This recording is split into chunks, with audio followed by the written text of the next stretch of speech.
court of inquiry. It's not an adversarial court. It's a nonprofit educational event.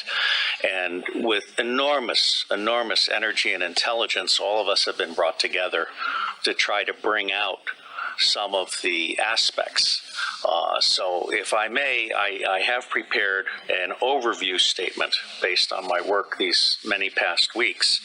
And I want to just say that as a parent and as a patriot, I'm absolutely outraged by what we're allowing to happen to our children. Humanity is judged on how you treat the weakest member of the society. Let me say that although pedophilia, which says child love, has nothing to do with the abuse of children, these children are not just kidnapped and in some cases bred by families as a cash crop. We have people in the United States of America that breed children in order to sell them. And when they are sold, they come without birth certificates, which means it's easier to kill them and have no one ask where they are. We're also importing children by the plane load. Again, children who have no documentation. It's not just child slavery or child sex abuse.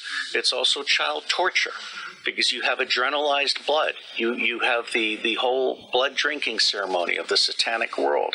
It's also the use of children for harvesting body organs. We'll have the Falun Gong testimony tomorrow. One of the reasons that the Falun Gong are so popular is because they're so healthy, so that you can harvest their body organs and get the very best. And then you have ritual ceremonies and ritual murder, as well as incidental murder. But I know the system. I've been a spy all over the world. I have created the Marine Corps Intelligence Command. I have trained intelligence and law enforcement representatives, over 8,000 of them from across 66 countries. They are all, without exception, good people trapped in a bad system. And one of the most wonderful things that this court could achieve, now that we've had Pizzagate, for example, which opened people's mind, is we could achieve an opening of the public mind and an absolute imperative from the public to governments, including the U.S. government, which I think is the center of gravity in so many ways. I have found in my research and preparation for this court and all of the work that will follow that most organizations that end up being used to prey on children, Oxfam is a recent example, all of the United Nations organizations, the Boy Scouts of America, all of the child services agencies across the United States of America, they did not start out as organizations to prey on children, but they attract pedophiles. And ultimately, pedophiles end up rising in the ranks and controlling those organizations, so that an organization that initially started out in the service of children becomes an organization that is, in fact, hunting children. And one of our distinguished commissioners has written an absolutely wonderful book called Child Hunters, which I recommend to all of you as a brief on this. Now, it's not my working assumption, but the working assumption yet to be proven, that the totality of the children disappearing worldwide is toward 8 million people, toward 8 million children. In the United States of America, the acknowledged number, not counting the children being bred without birth certificates, not counting the children being imported without documentation, is between 600 and 800,000 a year. Now imagine Africa and East Asia and all these other locations. I personally believe that the number we want to try to document is rising well beyond the official figures, and we have yet to learn what the actual number is. Okay? The other working assumption is, how long do these children survive within this system? What I am hearing from the witnesses that I've talked to is 2 years.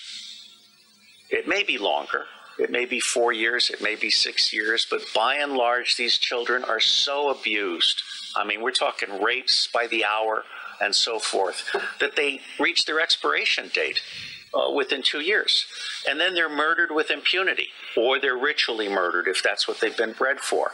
So I think we need to document this. No one else has done this before in a systematic manner.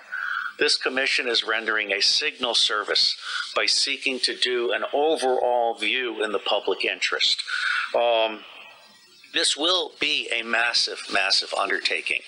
And while the preliminary attempt is to do a 6-month to 9-month endeavor, subject to funding availability and the availability of witnesses and also prisoners, there are a number of prisoners who can be debriefed, who, when properly debriefed by specialists, can really give a deeper understanding that has not been achieved by existing law enforcement and other agencies, because they simply treat these people, when they catch them, in those rare instances when they catch them, as disposable goods to be thrown into prison and forgotten about.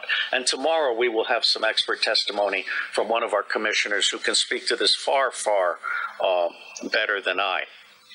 William Binney is my counterpart. He is for NSA what I am to CIA, which is to say, he is saying, as I am saying, that we can delete 70% of our respective organizations and put the other 30% to work. But Binney is also the author of Thin Thread, which is a way of doing deep discovery in unstructured databases and the internet. And so he is prepared to actually help us do pedophilia tracking worldwide.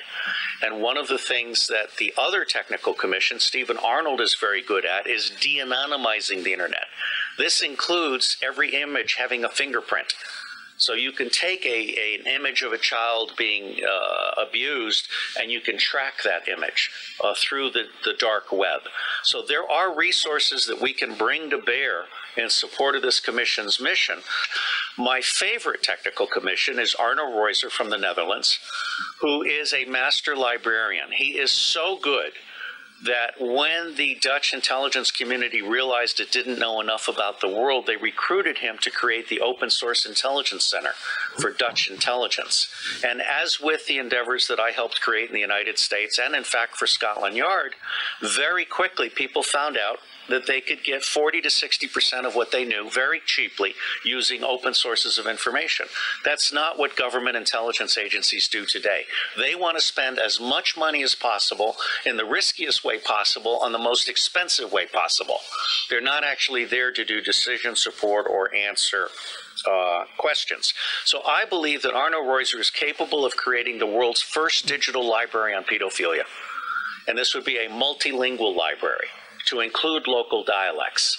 And it would be a library that would then end up being what we call a magnet for walk-ins. We want to have a very professional ingestion system so that people can volunteer to provide expert witness to the thing, or they can volunteer to offer up their papers. There are a number of pedophiles now who are actually ready to turn over their diaries. All right, so I think we're actually doing something really, really huge. My final comment. The center of gravity for taking down the deep state. Pedophilia is both the induction glue. Pedophilia is how the deep state recruits and controls people. It is also the Achilles heel of the deep state. I believe that once the public realizes that the government is not protecting their children at a scale of vulnerability that we can articulate, then everything else about the government is called into question. All right? So for me, this is a truly righteous endeavor.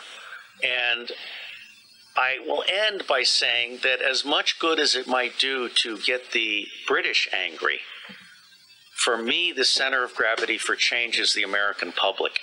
Because if you can get the American public angry, we will stop supporting dictators overseas. We will close all of our military bases overseas. I am on record as a former CIA operations officer saying that our 1,000 bases overseas are not there for national defense.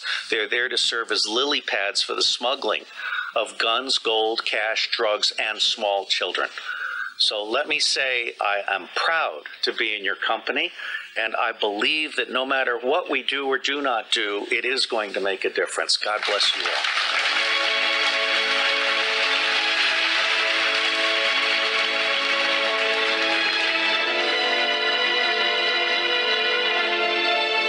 We are the power behind the ITNJ. Add your voice. Signed, the treaty.